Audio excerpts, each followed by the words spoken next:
자, 4번 봅니다. 원인과 결과. 항상 비문학이든 문학이든 이 독해 파트는 뭐 갖고 연습을 해야 돼? 문장 갖고. 문장 갖고. 하여튼 글을 갖고. 그래서 국어는 무슨 과목이라고 그랬어요? 읽는 과목이라고. 읽는 과목. 많이 읽어야 돼, 첫째는. 그리고 읽은 것을 까먹으면 안 돼. 예전에 그런 일이 있었어요. 재수종합반 학원에 근무할 적에 3월 달에 시험 봤던 모의고사 봤던 거를 9월 달쯤에 위에 3월 달 것만 지우고 학생들한테 나눠주고 이 문제 풀어봐라. 그래도 그 반이 연고대를 목표로 하는 학생들이 모여있는 좀 똘똘한 반이었었어. 풀면서 아이들이 푸는데 내가 야, 이 문제 언제 본 것 같지 않냐? 자꾸 내가 물어봤는데 학생들이 아니 처음 본대. 그러더니 그 다음 주에 내가 그 시험 끝나고 나서 집에 가서 그동안 모의고사 모아놓은 거 한번 봐라. 확인해봐라. 그랬더니 그 다음 시간에 학생들이 나한테 그러더라고. 나한테 사기쳤다고. 내가 사기쳤어? 지들이 공부한 거 기억 못한 거지. 3월 달에 본 거를 6개월 만에 싹 다 까먹고 처음 보는 것 같다고 그래요. 그게 문제라고. 한번 읽었던 글을 머릿속에 저장을 해놔야 돼. 독서의 첫 번째 효과. 독서를 내가 책을 읽었어요. 그러면 첫 번째 효과가 뭐예요? 내가 읽은 내용을 기억해야지. 까먹으면 독서한 게 아니야. 그래서 책을 읽는다라고 하는 표현이 지금하고 조선시대하고는 조금 의미가 달라.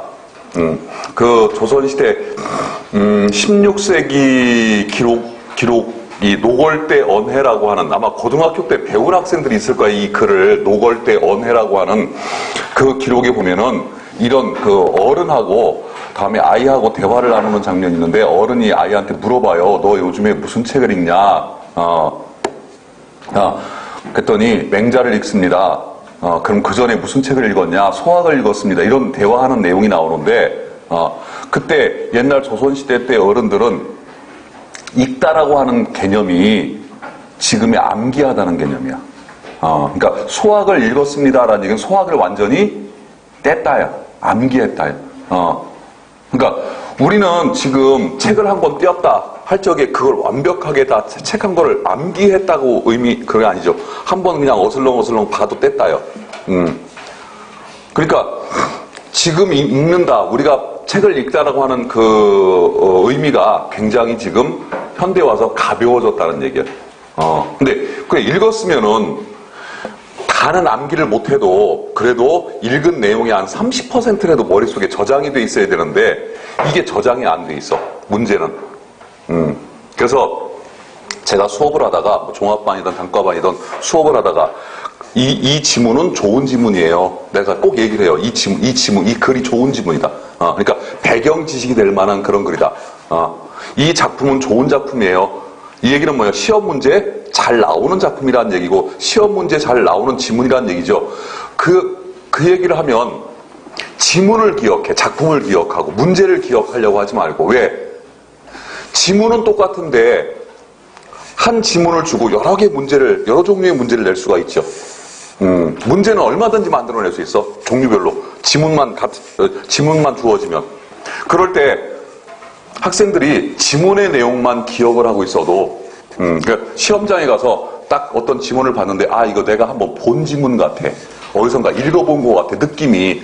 그러면 희한하게도 득점할 확률이 80%가 넘어가요.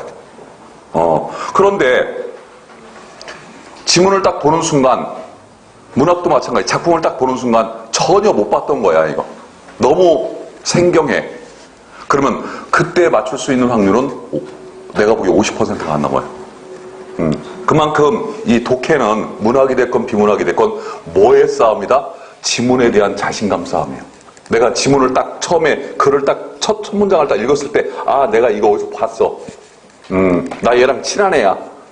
이런 생각이 들면 문제에 대한 공포감이 그만큼 없어진다는 거예요. 그런데 첫 문장 읽고 두 번째 문장 읽고 세 번째 문장까지 읽는데도 불구하고 도대체 본 적이 없어, 이 글을. 너무 생소해. 그러면 문제를 틀릴 확률이 그만큼 높아진다는 거예요. 결국에는 이 독해, 비문학 문학은 뭐 싸움이다? 지문싸움, 글싸움이에요. 그러니까 문법은 암기할 게 아무래도 좀 많아요. 여기에 비하면. 당연히 암기를 해야 되고, 그런데 이 독해는 암기할 게 몇 개 없어. 내가 꼭 암기하라고 하는 것만 하세요. 여기 보면은 우리가 지난 시간에 배웠던 단락에서 문장 이루어지는 공식 있죠. 그걸 암기를 해야 돼. 그건 알고 있어야 돼.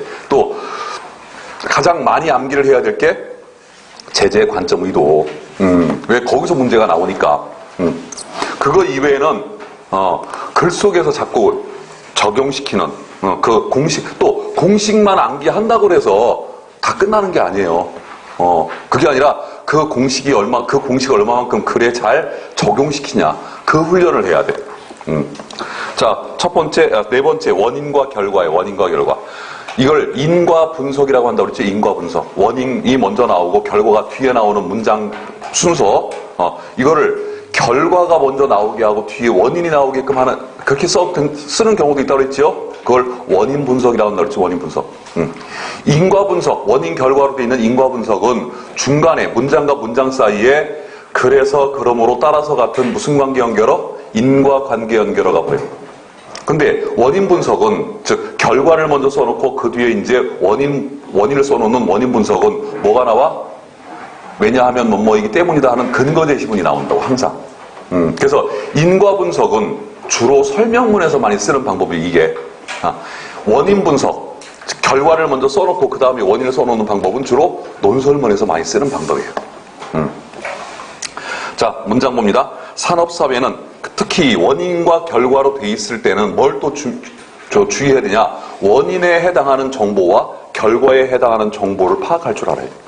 그래서 원인과 결과의 관계를 파악하라는, 그 정보 관계를 파악하라는 문제도 나올 수가 있어요.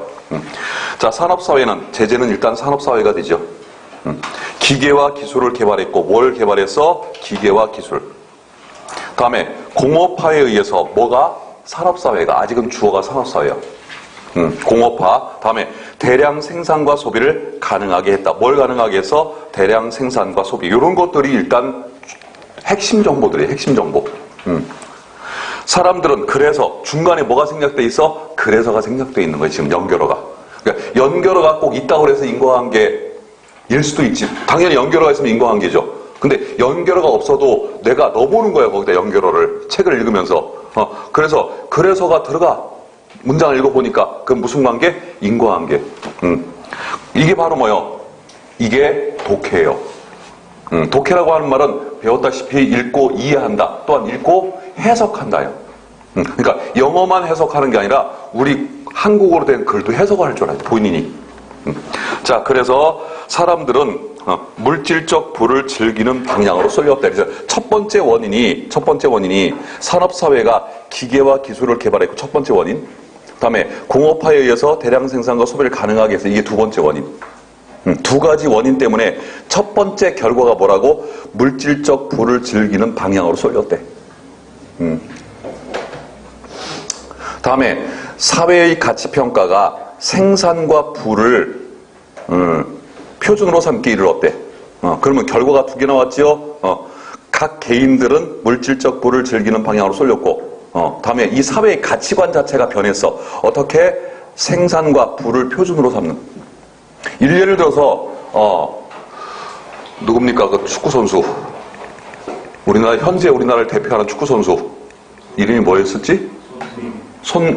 손흥민이죠. 내 컨디션이 안 좋으니까, 컨디션이 좋을 때도 왔다 갔다 하는데 기억력이, 그죠? 손흥민 선수의 몸값이 얼마냐? 사람을 뭘로 취급을 해? 값으로 취급을 해. 값. 그러니까 사람을 결국 뭘로 취급하는 거야? 물고. 우리 목숨, 각자, 우리 한 사람 한 사람의 목숨값이 얼마예요? 돈으로 계산할 수가 없죠. 가장 소중한 거니까. 그런데 이 현대 자본주의 사회는 사람의 목숨값까지도 돈으로 칩으로 자꾸 계산을 하고 있다고. 그런 식으로 자꾸 가치관이 바뀌어간다. 다음에 우리나라란다. 밑에 그 결과. 그래놓고 이제 첫 번째 결과가, 두 번째 문장이 첫 번째 결과이며 동시에 첫 번째 원인이 돼요. 이게 또. 그래서 그 결과. 나타난 것이 문화 경시의 현실, 요게 결론이지. 문화 경시의 현실. 그것이 심하게 되어 어떻게 돼요? 인간 소외의 사회. 그럼 그것이 지시하는 내용이 뭘까? 네, 문화 경시의 현실이 심하게 돼서 그럼 이 문장도 지금 원인 결과로 돼 있어. 최종 결과인 문장인데 인간 소외 사회를 만들게 되었다. 정신적 가치는 그 설 곳을 잃게 되었고 물질적인 것이 모든 것을 지배하기 이르렀다. 이 얘기는 앞에 있는 문장에 대한 부연 설명문이죠. 어차피 그 얘기가 그러니까 첫 번째 문장이 최초의 원인, 첫 번째 원인. 두 번째 문장이 첫 번째 문장에 대한 결과이면서 동시에 세 번째 문장에 대한 원인 이렇게 되는 거예요 지금. 그리고 그 결과 세 번째 문장이 이 문장의 최종 결과. 그러니까 이 문장의 주제문은 그 결과라는 말이 붙어있는 세 번째 문장이 주제문이 되겠죠. 오케이. 이렇게 원인 결과로 되어 있는 문장이 생각보다 까다롭고 시험 문제를 내면 틀리기가 쉬워요. 이 원인 결과에 해당하는 정보들을 다 일일이 파악을 해야 되기 때문에. 자, 다음에 전제와 주지. 전제와 주지도 원인 결과에 따지고 보면 전제와 주지를 다른 말로 바꾸면 전제와 주지 대신에 판단 또는 주장 이렇게 바꿀 수가 있어. 또는 전제와 결론 이렇게 바꾸면 돼. 전제와 결론. 그러면 전제와 결론 그러면 생각나야 되는 한 단어가 추론이야. 추론. 추론 그러면 생각나야 되는 두 단어가 전제와 결론. 그러니까 추론이 되려면 뭐가 있어야 돼? 생각이 두 개가 있어야 돼. 앞에 한 생각. 그러니까 근거가 되는 생각. 그러니까 전제를 다른 말로 근거라고 돼. 근거가 되는 생각이 있어야 되고 그 다음에 그 근거로부터 뭔가를 끌어낸 결론에 해당하는 생각. 이렇게 두 가지 생각이 있어야 뭐가 된다고? 추론이 돼요. 추론. 나중에 요 뒤에 가면 추론에 대해서도 배웁니다. 지문 봅니다. 현대사회의 한 특징으로 지적되는 도시와 현상은 이 글은 뭐에 대해 쓰는 걸? 현대사회의 특징에 대해서 쓰는 걸. 그 중에서도 특징이 많이 있는데 그 중에서도 무슨 특징? 도시와 현상. 은 세계적 규모로 파급되고 있으며 요즘에는 시골에 가도 아파트가 있어요. 옛날에 옹기종기 모여 있었던 기와집, 초가집들이 싹 다 사라지고 연립주택이나 아파트. 저도 이제 고향인 시골에 이제는 별로 안 가요. 가서 뭐 이렇게 보고 싶은 게 별로 없어.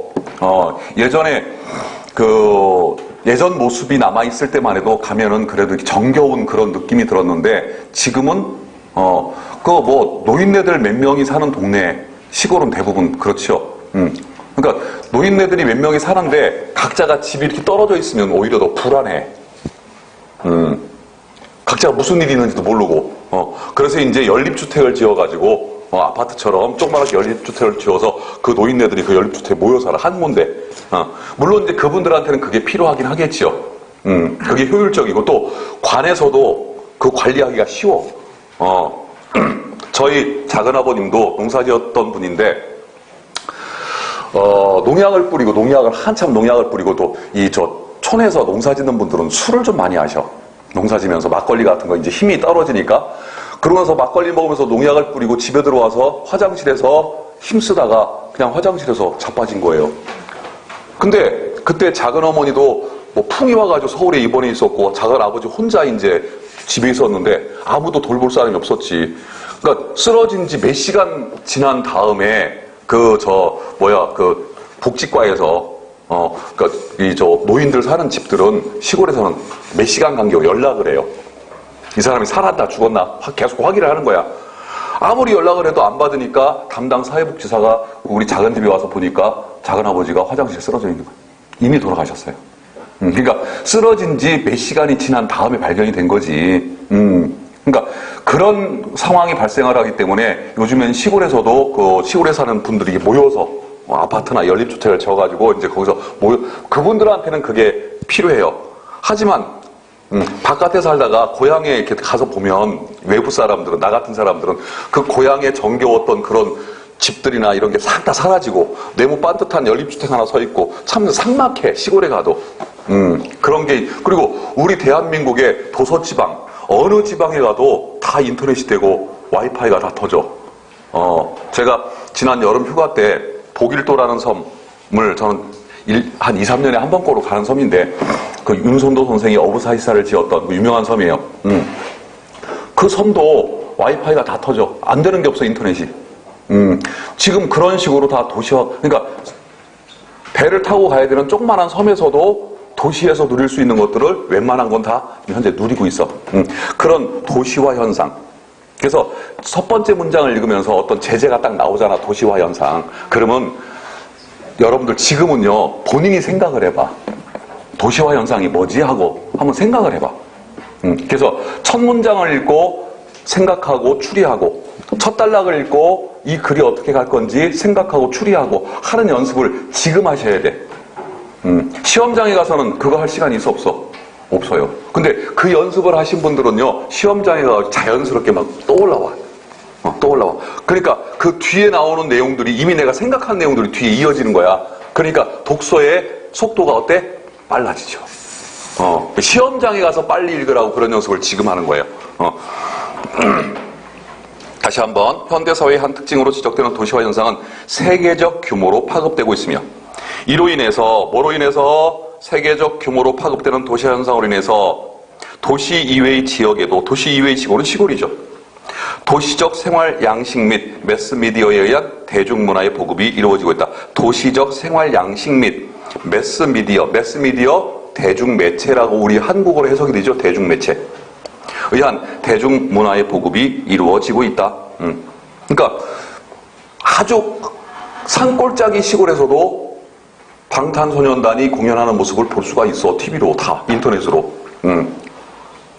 그러면 중요한 건, 이 첫 번째 문장에서 중요한 건 뭐예요? 도시화 현상. 이게 가장 핵심이에요. 우리나라의 농촌도 점차 고조되어가는 도시화 산업화의 물결 속에서 하고 보니까 첫 번째 문장은 현대사회, 전 세계적인 규모의 문장이었는데 두 번째 문장의 규모가 바뀌어. 뭘로? 우리나라 농촌으로. 첫 번째 문장은 전 세계 농촌에 대해서 쓴 거야, 지금 이거는. 전 세계의 흐름. 그죠? 근데 두 번째 문장에 가니까 어떻게 바뀌어? 우리나라의 농촌이라고 규모가 작아지죠. 개념의 크기가 커져, 작아져? 작아지죠. 큰 데서 작은 쪽으로 와요. 이런 추론을 연역추론이라고 해요. 전제가 개념이 크고 결론이 작아질 때 연역추론이라고 해요.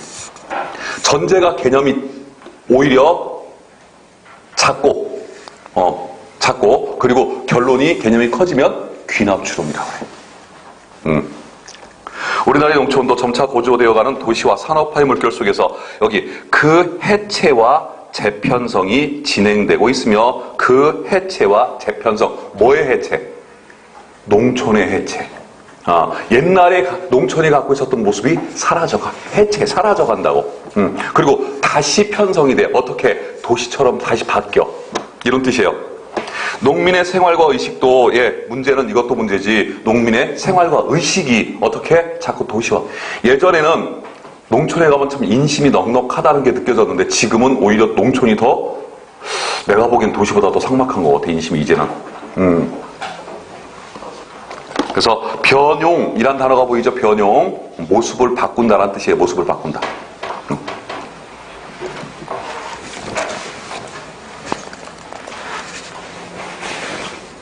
몸에 조금 열이 있어요, 제가 지금.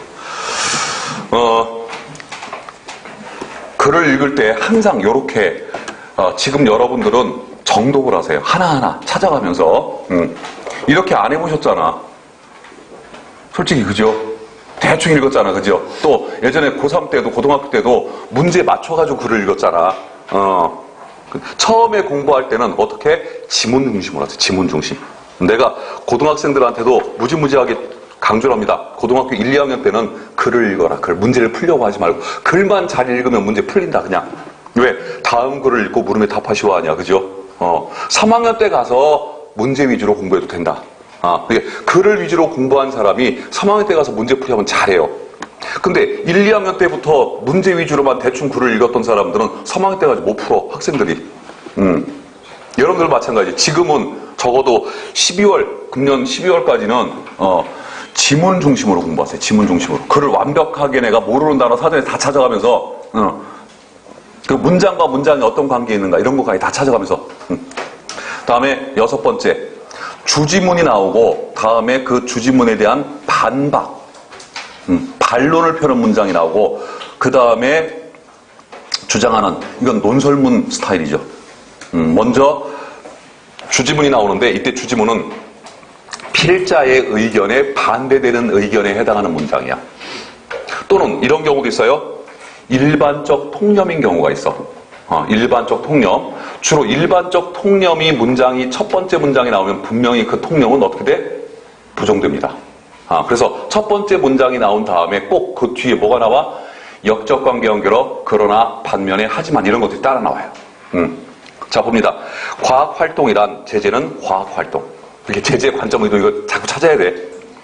새로운 주제를 찾고 개발하는 창조적 능력의 수행을 통해서만 이루어질 수 있는 것이다. 그러면 선생님, 여기서 관점이 뭐예요? 제재가 과학 활동이면 관점에 해당하는 단어는 창조적 능력의 수행. 이게 되겠네. 앞뒤에 있다고, 앞뒤. 항상 문장, 앞뒤. 앞에가 제재, 뒤가 관점, 이렇게. 첫 번째 문장은 일반적 통념이야. 대체적으로 사람들이 과학적인 활동, 과학을 하려면 뭐가 있어야 된다고 생각해? 창의력이 있어야 된다고 생각을 해. 창조력이 있어야 된다고 생각을 해. 이게 일반적인 통념. 그러나 문제는 여기서부터 뒤집어지죠. 그러나 다음부터가 필자의 논지예요.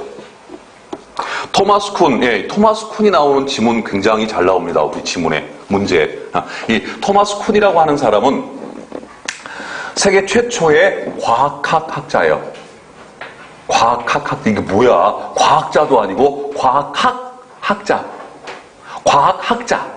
과학자가 아니라 과학학자. 학자가 더 들어가. 자, 음악가 그러면 음악을 직접 작곡하거나 음악을 연주하는 사람들이 음악가야.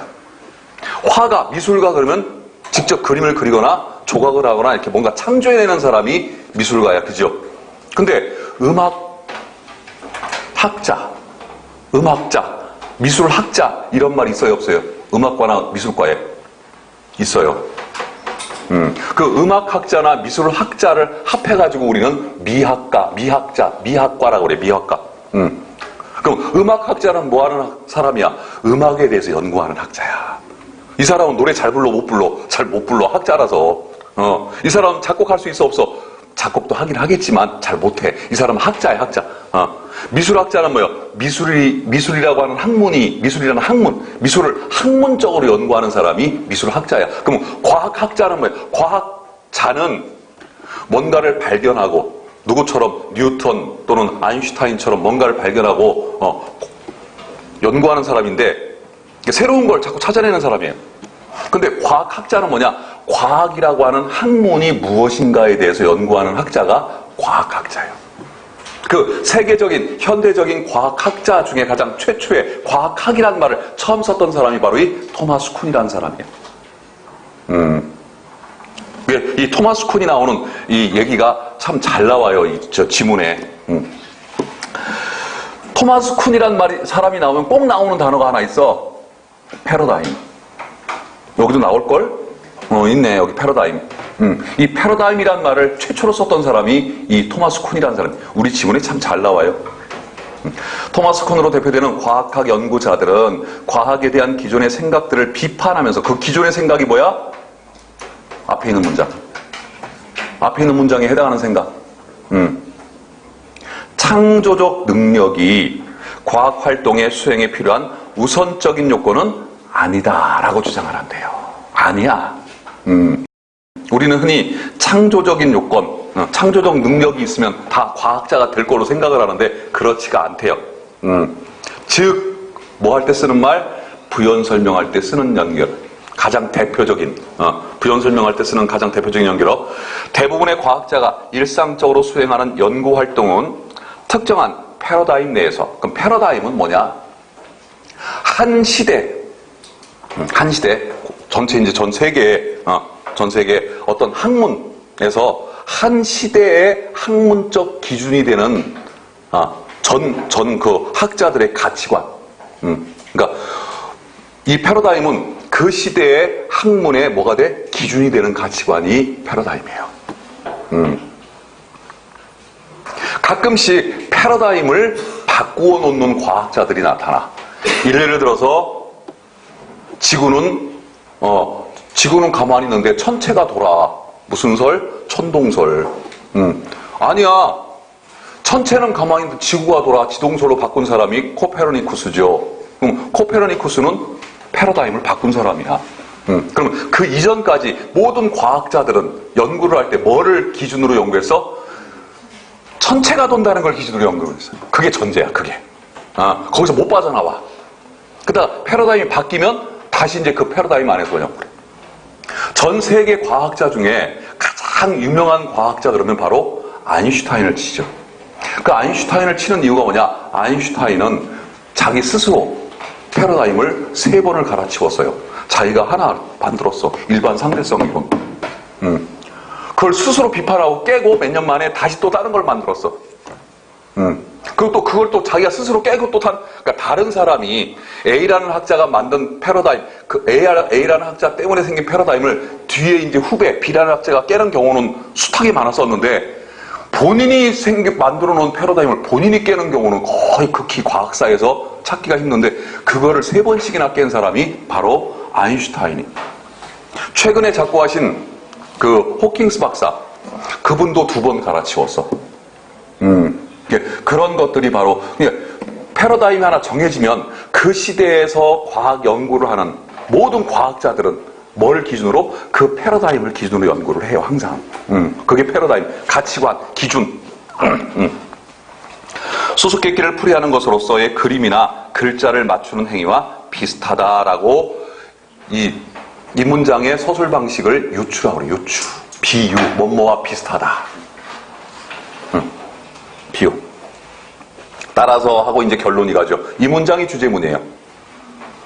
과학 활동에는, 그리고 과학 활동이라는 단어가 계속 지금 나오고 있지요. 이렇게 비문학은 지문 안에서 반복되는 단어가 핵심어이다.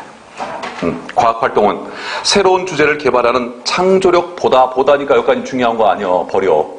내가 그 얘기 했었죠. 중요한 거를 찾는 기술은 중요한 걸 직접 한 방에 찾는 기술도 필요하지만 중요하지 않은 걸 버리다 보면은 중요한 게 보인다라고 그랬죠. 주어진 주제를 꾸준히 탐구하는 여기 집중력과 인내력, 이게 더 중요하다. 집중력과 인내력. 이거는 뭐냐면요, 꼭 과학자 많이 갖고 있어야. 우리가 흔히 말하는 과학자는 자연과학자죠. 과학이라고 하는 단어는 실은 크게는 학문이라는 뜻도 있어. 그래서 인문과학, 사회과학, 자연과학, 학문을 나눌 때 과학이라고 그러죠. 근데 우리가 지금은 이제 과학 그러면 자연과학 쪽에만 쓰고 있는데 모든 공부하는 사람들이 갖추어야 될 게 뭐냐면요, 창조력, 창의력보다는 뭐요? 집중력과 인내력. 여러분들이 그래요. 여러분들은 창조력 없어도 돼. 창의력 없어도 돼. 어차피 남들이 해놓은 거 지금 줄줄줄 외워야 되잖아. 시험 보려면, 그죠? 내가 무슨 이론을 만들어서 공무원 시험 보는 거 아니잖아. 그죠? 그러면 여러분들 싸움은 뭐야? 이 집중력과 인내력 싸움이에요. 누가 얼마만큼 책상에 오래 앉아있냐야, 첫 번째. 그 다음에 오래 앉아있는 게 중요한 게 아니라 앉아서 집중력을 얼마만큼 오래 발휘하냐. 자, 다음에 7번. 문제 제기를 하고 해결 방안. 문제 제기를 했으면 그 다음 문장에 바로 뭐가 나와야 돼? 해결 방안이 나와야 돼. 공식은 그래. 문제 제기를 했으면 바로 그 다음 문장에 뭐가 나와야 돼? 해결 방안이 나와야 돼. 그런데 첫 번째 단락 장문에서 첫 번째 단락 마지막 문장이 쟁점화 문장이라고 한다고 했죠. 첫 번째 단락 마지막 문장이 쟁점화 문장이 한다고 그랬죠. 거기에 문제 제기가 걸려. 그럼 그 답은 어디 있어? 마지막 단락 마지막 문장에서요. 항상 글이라고 하는 거는 이렇게 쓰여져요. 시작한 데서 끝나. 그러니까 서론과 결론은 어떻게 해야 돼? 만나야 돼, 서로. 그래서 첫 번째 단락 마지막 문장, 즉 쟁점화 문장에서 문제 제기를 했어. 그러면 그 다음 단락 첫 번째 문장 바로 이어지는 문장에 답이 없어. 어딨어? 결론의 맨 마지막 문장에 있다고. 왜? 첫 번째 단락이 맨 마지막 문장하고 결론의 맨 마지막 문장이 이어져요, 서로. 알겠죠? 그 이외에는 문제 제기문이 나오면 그 다음에 바로 뭐가 나와야 돼? 문제 해결하는 문장이 바로 나와야 돼. 자, 우리 민족 최초의 본격적인 국어사전 편찬 사업은 그러면 뭐에 대해 쓰는 걸? 국어사전 편찬 사업에 대해서 쓰는 걸. 예, 바로 금년 초에 방영됐던 말모이라고 하는 영화가 생각이 나죠. 1910년부터 시작되어 근 50년의 세월이 걸려 완수되었다. 이제 우리가 이만큼 국어를 가지고 언어 생활을 할 수 있는 것도 우리 선각자들이 이렇게 놓은 사전의 덕택이라고 아니할 수 없다. 그러나 문제는 여기서부터 또 그러나가 붙네요. 모든 일에 완전이라는 것은 없다. 오늘날 우리들이 국어 생활을 할 때 사전에는 수록되지 않은 단어들이 많고, 첫 번째, 어휘가 불만족스럽게 기록되어 있는 점, 두 번째, 밑줄 치고 동그라미 했어야죠, 그죠? 아쉬워할 경우가 많다. 이게 문제제기야. 문제제기 그러면 학생들이 착각하는 게 뭐냐? 의문문으로만 돼 있어야 문제제기인 줄 알아. 물음표가 붙어 있어야 문제제기문인 줄 알아. 아니, 평서문으로도 얼마든지 문제제기문 만들 수 있어. 이런 식으로. 이런 게 문제다, 이런 게. 두 가지 문제점을 지적하고 있죠. 이렇게 문제점을 지적하면 무조건 문제제기문이야. 평서문이라도, 따라서 바로 답이 나오죠. 따라서 사전에는 수록되지 않은 단어들이 많고, 이게 첫 번째 문제점이고, 두 번째, 어휘가 불만족스럽게 기록되어 있는 점, 이게 두 번째 문제점이야. 이 두 가지를 해결하기 위해서 어떻게 해야 돼? 어휘를 더 풍부하게 수록하고, 이게 첫 번째 문제점에 대한 해결 방안이야. 다음에 언어 생활의 기준이 될 어휘 설명과 그 용례가 많이 제시되어 있는 요게 두 번째 문제 제기에 대한 해결 방안이에요. 좀 추상적이긴 하죠, 해결 방안이. 하지만 하여튼 간에 앞에서 문제 제기했으니까 뒤에 답이 나와, 이렇게. 그래서 여기서 한 가지 먼저 기억하셔야 될 것. 문제 제기문은 의문문으로만 되어 있지 않다. 평서문으로도 얼마든지 문제 제기할 수 있다, 없다? 있다요. 그럼 문제 제기문이 나오면 공식은 뭐다? 바로 그 다음 문장에 답이 나와야 된다. 단 어떤 경우만 빼놓고 첫 단락의 마지막 문장에 문제 제기가 되어 있는 경우만 빼놓고. 다음에 8번. 일반적 통념이 나오면 어떻게 된다고 그랬어요? 부정된다고. 항상. 자, 예술은, 재질은 예술입니다. 그 내부에 이 지문이 조금 어려워요. 그 내부적인 발전 경로를 이미 가지고 있으며, 여기 있는 지문들은 다 한결같이 기출 지문들이야. 나왔던 거예요, 다. 내부적인 발전 경로를 이미 가지고 있으며, 이 얘기는 뭐예요? 내부적인 발전 경로를 이미 가지고 있다는 얘기는 무슨 뜻일까, 이게 지금? 정해져 있다예요. 우리 인간의 삶이 이미 우리 내부에 우리 인간의 삶의 발전 경로가 정해져 있다는 얘기는 이미 내 삶이 정해져 있어, 운명이. 그러니까 바깥에서 아무리 뭐라고 해도 내 운명이 안 바뀌어. 내가 아무리 노력을 해도 내 운명이 안 바뀌어. 이런 의미예요. 따라서 그럼 앞에가 원인, 뒤가 결과죠. 어떤 특정한 기술이 바로 뭐요? 예술이 예술. 어떤 특정한 기술 혹은 인공물이 출현하는 것은 필연적인 결과. 운명처럼 정해져 있어요. 그러니까 뭔가 새로운 게 나타났어. 그럼 운명처럼 정해져 있다는 관점에서 본다면 새로운 게 나타난 게 새로운 게 아니야. 이미 정해져 있었는데 걔 나타나리라고 이미 정해져 있었던 거야, 운명적으로. 그러니까 필연적으로 나타내라고 정해져 있었다 얘기요. 생각하는 사람들이 많다까지가 일반적 통념. 이렇게 일반적 통념은 뭐 생각하는 사람들이 많다. 대부분 이러이러하게 생각한다. 일반적으로 이러이러하다. 이런 식의 표현이 다 일반적 통념이에요. 이와 같은 생각, 어떤 생각? 첫 번째 문장에 나왔던 일반적 통념에 해당하는 생각을 종합하면 기술의 발전은, 제재가 기술의 발전이에요. 사회적인 힘이 가로막을 수 없는 것일 뿐 아니라, 뭐뭐일 뿐 아니라 참과관계죠. 단일한 경로를 따르고 있는 것이므로, 앞에 있는 관점으로 생각을 한다면, 기술이나 예술의 발전에 이 사회가 관여할 수 있어, 없어? 없어. 이미 정해져 있어. 다음에 딱 정해져 있어. 길이 딱 정해져 있으니까 단일한 경로에 정해져 있는 길로만 가, 이렇게. 여러분들, 자동차는, 뭐 꼭 길이 아니래도 갈 수가 있어요. 그죠? 오프로드라고 해가지고 왜 그 오프로드 나 그 좀 안 했으면 좋겠어. 왜 남의 밭에 들어가가지고 차를 몰고 돌아다녀? 예전에 그런 광고가 있었어요. 무슨 차 광고 있었지 그게? 무슨 차 광고를 할 적에 길이라도 좋다, 아니래도 좋다. 아니 자동차가 길로 다녀야지 왜 아닌 데로 다녀? 그래가 남의 밭 다 망쳐놓고 심지어는 나지막한 산까지 올라가 차가. 심지어는 해수욕장까지 가가지고 모래밭에서 달리다 빠져가지고 못 나와. 아무리 자동차가 잘 달린다고 해도. 근데 기차는 딱 정해져 있죠. 철길이 깔린 대로만 다닐 수밖에 없지. 그건 딱 정해져 있는 거예요. 그렇게 획일해. 기차는. 기차가 뭐 자기 가고 싶은 대로 할 수 있어요? 자동차는 핸들, 스티어링이라고 그러죠. 방향을 바꾸는 그런 장치가 있지만 기차에는 방향을 바꾸는 장치, 핸들이 있어요, 없어요? 모르죠. 기관차에 안 타봐. 나는 기관차에 한번 타본 적 있어요. 8시간 동안. 8시간 동안 타본 적이 있는데 기차에는 핸들이 없어. 왜? 방향을 바꿀 이유가 없거든. 철길이 다 바꿔주거든. 그래서 두 갈래 철길이 나오면 기차가 방향을 바꾸는 게 아니라 어떻게?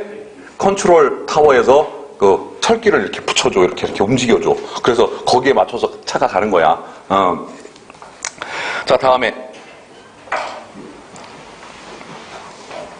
사람들이 할 수 있는 일은 이미 정해져 있는 기술의 발전 경로를 열심히 추적해 가는 것밖에 남지 않게 된다는 결론이 나온다까지가 통념이에요, 통념. 여기까지가 일반적 통념. 계속해서 똑같은 관점의 얘기를 하고 있죠. 그런데 뭐가 나와? 그러나가 나오죠. 그러나. 이제 뒤집어지죠. 다양한 사례 연구에 의하면 여기 어떤 특정 기술이나 인공물을 만들어낼 때 그것이 엔지니어, 자본가, 소비자, 은행, 정부 등의 여기 이제 핵심어 나오네. 이해관계, 다음에 가치체계. 여기 예를 들었죠. 엔지니어, 자본가, 소비자, 은행, 정부 등 사회 각계각층의 이해관계. 이해 뜻이 뭘까? 이익과 손해. 이익과 손해의 줄임말이에요. 이때 이해는 이해한다. understand 이런 뜻이 아니에요. 이익과 손해. 또 가치체계, 이들의 가치체계에 의해서 결정이 된다. 그러니까 결국 지금 사회는, 이 자본주의 사회는 예술의 가치도 작품의 가치도 뭐에 의해서? 자본의 논리에 의해서 평가가 된다.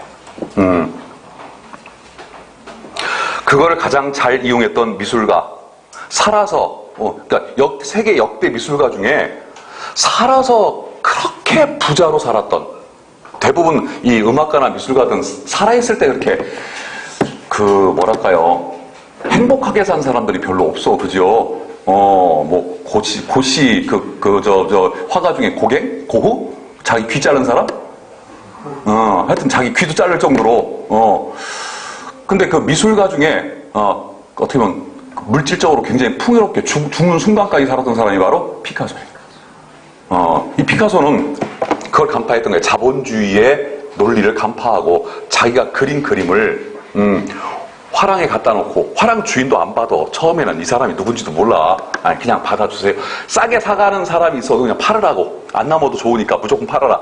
그래 놓고 변장을 하고 또 누굴 시켜가지고 그 화랑에 가서 여기 피카소라는 사람이 그린 그림이 있습니까? 그 화랑 주인이 피카소를 아세요? 그 화가 굉장히 재능이 있는 화가인데 당신 모르셨어? 화랑을 운용하는 사람이 그런 정도 눈도 안 됩니까? 그 화랑 주인이 그래요? 있다고. 그것도 또 부르기를 가격을 높게 불러. 굉장히 화랑 주인이 생각하는 것보다 그 이상으로 불러버려요. 그럼 화랑 주인이 얼싸 좋다고 그러고 팔겠지, 그지? 거기서 이제 몇 퍼센트를 피카소한테 주겠지. 그 사간 사람이 피카소야. 그런 식으로 전국에 몇 군데 화랑을 이렇게 이용을 한 거예요. 그때부터 화랑 주인들이 뭐를 해? 피카소 작품을 팔면 돈이 남어.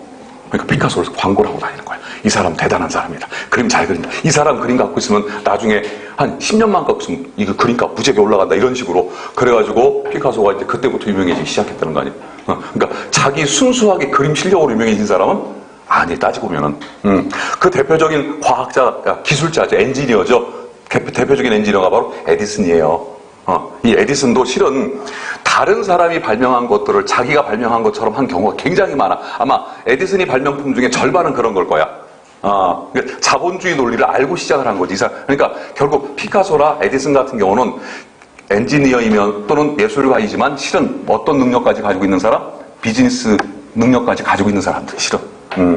그래서 우리가 에디슨을 과학자라고 잘못 알고 있는데 에디슨은 과학자가 아닙니다. 과학자는 뭐 하는 사람? 발견하는 사람, 발견. 자연의 법칙을 발견하는 사람. 그럼 기술자는 발명하는 사람, 발명가라고 하죠. 발명가. 발명하고 발견의 차이가 있어요. 자, 다음에 그러면 이 글에서 가장 대표적인 핵심어는 뭐야? 이해관계와 가치체계. 이렇게 보면 결론 냅니다. 이렇게 보면 인과관계 연결학. 기술은 사회적으로 형성된 것이며 사회의 영향을 받을 수밖에 없어. 사회적 가치를 반영하고 있다. 그러니까 단일한 경로로 그 자체가 발전하는 게 절대 그런 게 어디 있어요, 세상에. 우리 인간도 여러분들 만약에 취직이 잘 되고 여기 SK나 우리 청주에도 LG 같은 큰 대기업들이 들어와 있는데 이런 데 취직이 잘 되고 할 것 같으면은 미쳤다고 여기 공무원 시험 공부한다고 여기 와 있겠어. 거기 취직하지, 그죠? 쉽게 그냥 바로 우리 사람도 살면서 이 사회 구조나 체제에 영향을 받아 안 받아? 무지하게 많이 받죠. 세상에 그거 안 받는 거 하나도 없습니다. 자, 다음에 9번. 상반된 두 주장을 모두 비판한 후에 절충적 관점을 도출하는 것을 변증법적 추론이라고 합니다. 다릅니다. 변증법적 추론. 변증법적 추론은 두 종류가 있어요. 첫 번째는 양시론 따라요. 양시론. 두 번째는 양비론. 두 종류가 있는데 양시론은 서로 반대되는 두 견해를 다 받아들이는 거예요. 다 찬성하는 거예요. 양비론은 양쪽을 다 비판하는 거예요.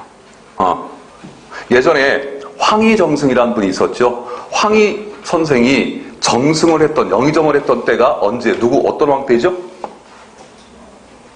세종대왕이요. 그냥 세종대왕이 그냥 정치를 잘한 사람이 아니야. 그 밑에 이렇게 유수한 관리들이 있었기 때문에 잘했겠지. 그리고 그 유수한 관리를 뽑아 쓰는, 인사 기술이 이 세종대왕한테는 탁월. 원래 황희정승, 황이라고 하는 사람은요, 조선 이성계, 이 씨를 가름하실 정도로 복수심, 원수심에 가득 차 있던 고려의 충신이에요. 고려가 멸망을 하고 고려에서 관직을 했던 아주 유능한 관직을 했던 관리들 중에 조선으로 귀화하지 않은 그런 관리들을 이성계는 저 두문동에다가 모아놓고 거기다가 이제 모아놓고 니들끼리 살아. 내려오지 마, 절대.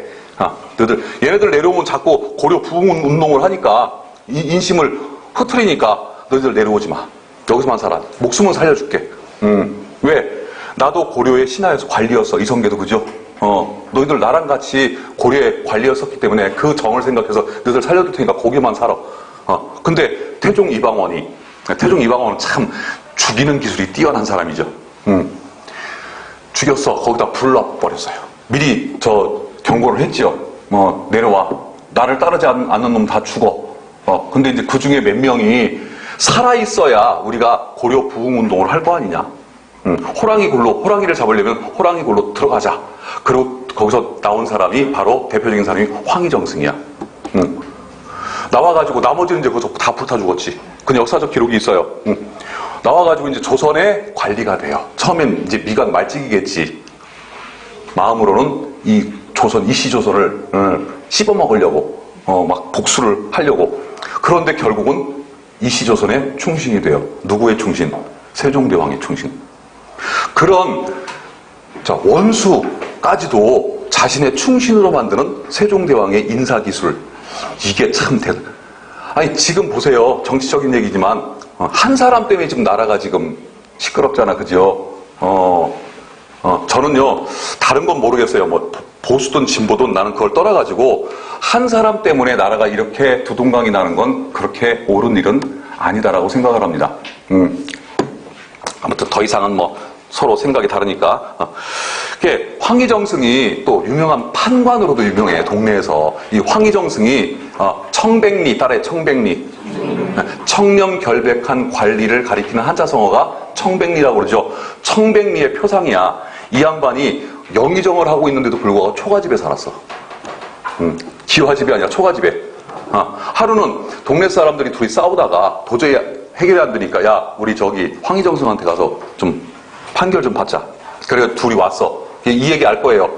한 사람이 황희정승이야. 네가 한번 얘기해봐. 얘가 둘이 서로 잘났다고 하니까 싸우는 거지, 그죠? 둘 다 옳다고 하니까 싸우는 거지. 내가 좀 잘못했어 이러면 싸움이 안 나. 그러니까 얘는 얘 입장에서 옳은 얘기만 할 거 아니야. 황희정승이 듣더니 맞아, 네 말이 맞아. 너도 말해봐. 그러니까 얘도 말할 거 아니야.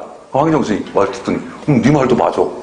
옆에 있던 황희정승님 죄송합니다. 모습이 아니 마님 이쪽도 맞고 이쪽도 맞으면 도대체 어느 쪽이 맞아요. 그러니까 황희정승이 네 말도 맞아.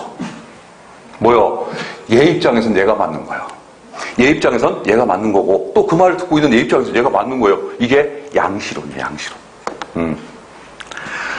자 봅시다. 여기 이 문장은 양비론이야. 이게 지금 사회는 개인을 위해 존재한다. 첫 번째 문장. 개인은 사회를 위해 뭐요 이거 도대체 어쩌자는 거예요. 그죠? 첫 번째 문장은 사회는 개인을 위해 존재한다고. 두 번째 문장은 개인은 사회를 위해 존재한다. 사회가 전부이며 개인은 의미가 없다든지 개인의 절대성을 주장한 나머지 사회 역할을 약화시키는 것은 잘못된 것이다. 그래서 잘못된 것이다. 그러니까 앞에 있던 두 문장 다 틀렸다 이런 얘기야. 이 양비론.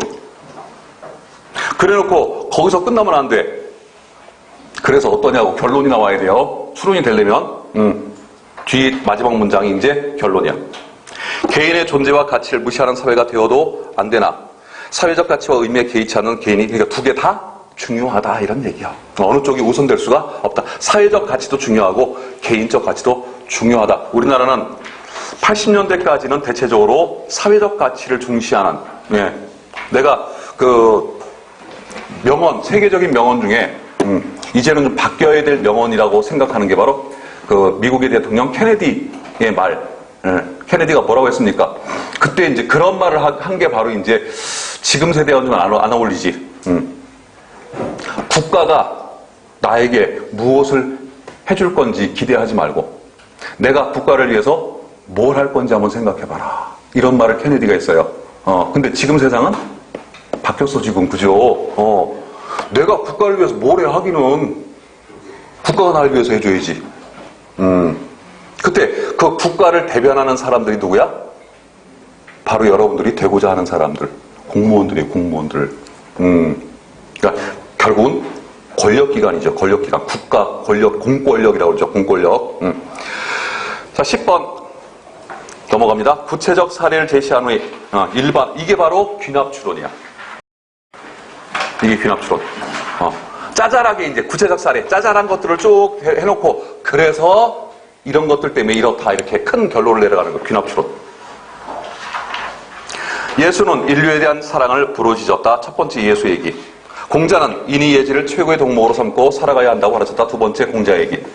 석가는 대자대비 곧 자비심을 발휘하는 사람만이 열반에 든다고 가르쳤다. 세 번째는 석가 얘기. 이렇게 세 가지 사례를 내고 있죠. 그래서 어떻다고 이 세 사람 걸 다 종합해 보니까 결론이 인간에게는 본능이나 물질적인 것보다는 여기 정신적인 것이 훨씬 더 가치가 있다. 이게 결론이죠. 이게 핵심이고. 이렇게 하는 게 무슨 추론? 귀납추론. 다음 주장을 제시한 다음에 예상되는 반론을 비판하고 무슨 얘기냐면 첫 번째 문장이 필자의 논지야. 그런 다음에 내 의견에 반대 의견이 나올 걸 예상을 해. 그래서 반대 의견을 넣어놔. 그래놓고 그 반대 의견을 또 비판을 해. 저게 저건 누구야? 친구야. 그죠? 그런 전법이에요. 내 주장을 넣어놓고 내 주장을 비판할 법한 내용을 넣어놔. 그리고 얘를 또 비판을 해. 그럼 자연스럽게 내 주장이 긍정되죠. 이런 식으로 글을 쓰는 거예요. 학문의 궁극적 목적은 진리 탐구에 있다. 여러분들 미스코리아 뭐뭐뭐 뽑아? 진선미. 그죠? 근데 내가 이렇게 질문을 하면 대답을 못 하더라고. 인간이 인생을 살아가면서 추구해야 될 인생의 3대 가치가 뭐야? 그럼 대답한 학생을 내가 못 봤어 지금까지. 근데 미스코리아 뭐 뽑아? 그럼 진선미. 이건 또 대답을 해요. 그 진선미가 뭐냐면요. 인간이 살아가면서 추구해야 될 인생의 3대 가치야. 요거 배경지식으로 잘 나와요. 인생의 3대 가치. 인생의 3대 가치야 뭐야? 처음에 물어봤더니 어떤 학생이 이렇게 대답합니다. 의식주, 환장해요 아주.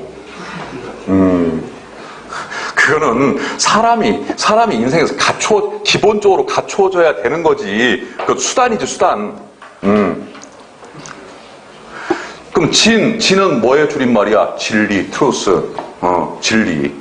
그럼 진리는 뭐를 가지고 추구를 해? 학문, 공부. 선은 뭐야? 착한 거. 착한 걸 뭐 가지고 추구해? 주로 종교 또는 도덕, 예의 이런 거 갖고.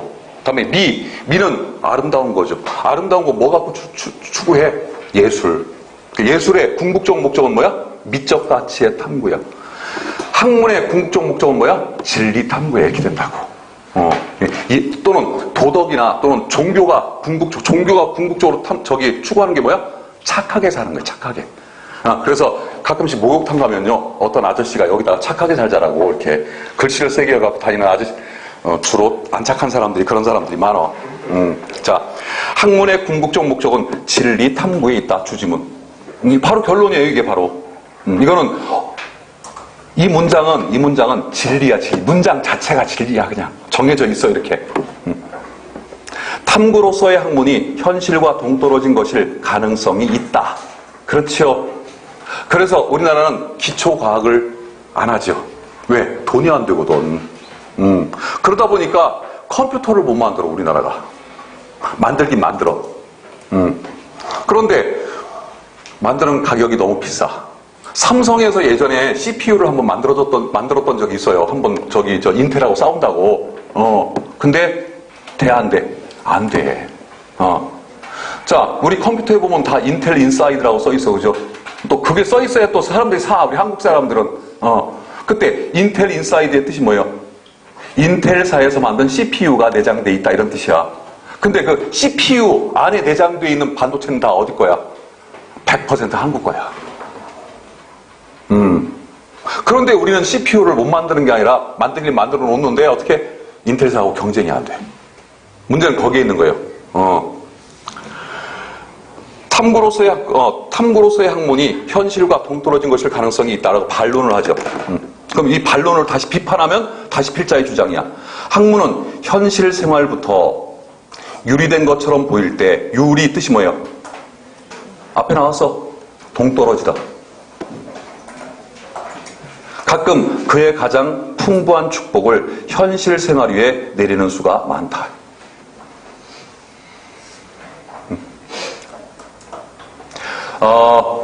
미국에서 최초의 우주왕복선 콜롬비아호를 띄워 올릴 때 그때 나사에 참여했던 과학자, 콜롬비아호를 만들고 띄워 올리는 과정에서 참여했던 과학자들 중에 80%가 순수 수학자였대요.